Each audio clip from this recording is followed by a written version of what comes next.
दोस्तों, आर माधवन की रॉकेटरी हर किसी को पसंद आ रही है, जो कि वैज्ञानिक नंबी नारायण जी के ऊपर बनी है। और ये फिल्म लोगों के दिल के बहुत करीब होते चली जा रही है।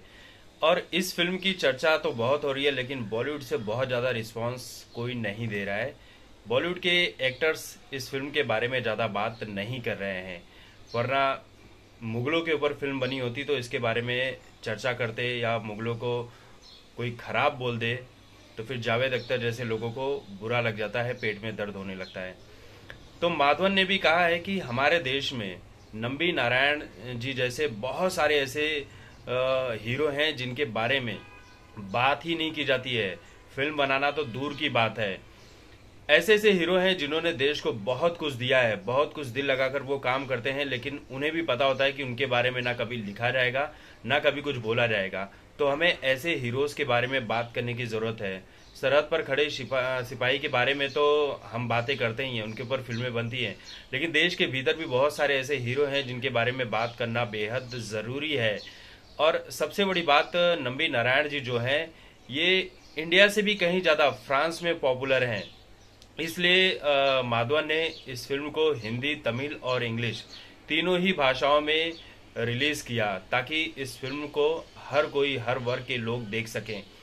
सबसे बड़ी बात, नंबी नारायण के ऊपर कांग्रेस सरकार ने उस वक्त देशद्रोह का आरोप लगाया था कि वो पाकिस्तान के संपर्क में है, इंडिया की खुफिया जानकारी वहां पर भेजते हैं।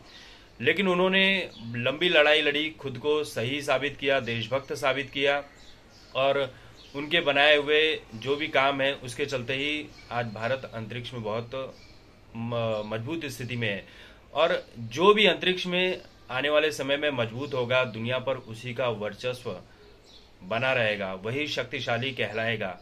लेकिन कांग्रेस की सरकारें नहीं चाहती थी कि इस देश का भला हो, इसलिए नंबी नारायण जैसे लोगों के ऊपर देशद्रोह का आरोप लगाकर उन्हें जेल में भिजवा देती है। उन्हें प्रूव करना पड़ता है कि नहीं भाई, हम देशभक्त हैं, जबकि कांग्रेस कितनी बड़ी देशभक्त है ये हर कोई जानता है।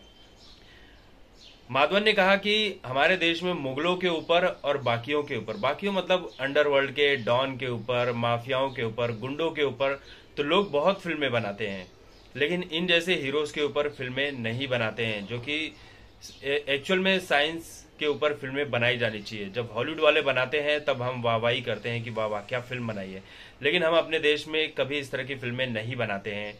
आपने तो देखा ही होगा कि भाई मुगलों के ऊपर फिल्म बनाने के लिए इतने फिल्म बने हैं, इतने फिल्म बने हैं जिसकी हमारे देश में कोई ज़रूरत नहीं है।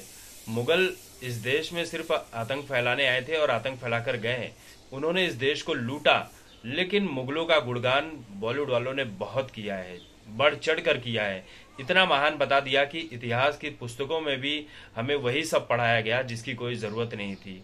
कब आए मुगल, कब पैदा हुए, कब मर गए, कब कहाँ लड़े, ये पढ़ाने की कोई ज़रूरत ही नहीं थी। अच्छी चीज़ें पढ़ाई जानी चाहिए थी, लेकिन यही सब कचरा पढ़ाया गया मुगलों के ऊपर। तो अंडरवर्ल्ड के डॉन के ऊपर, गुंडों के ऊपर ये फिल्में बनाने की क्या ज़रूरत थी, लेकिन इन्हें इतना महान बना दिया जाता है कि भाई इनसे बड़ा तो कोई नहीं था। किसी मजबूरी के चलते ये अंडरवर्ल्ड के डॉन बन गए, गुंडे बन गए, माफिया बन गए। तो ये सब कहानी कहने की ज़रूरत नहीं है, बन गए तो बन गए, उन्होंने इस देश का कौन सा भला किया है। तो बननी चाहिए फिल्में ऐसे अनसंग हीरोज के ऊपर जिनके बारे में कोई बात नहीं करता, जो वाकई में इस देश का भला करते हैं। बहुत सारे लोग हैं। अब्दुल कलाम जी जो थे, उन्होंने इस देश के लिए बहुत कुछ किया, राष्ट्रपति भी बने। अब्दुल कलाम जी जैसा किरदार शायद ही इस देश को मिल पाए, क्योंकि वैसी शख्सियत बहुत ही कम हम देख पाते हैं।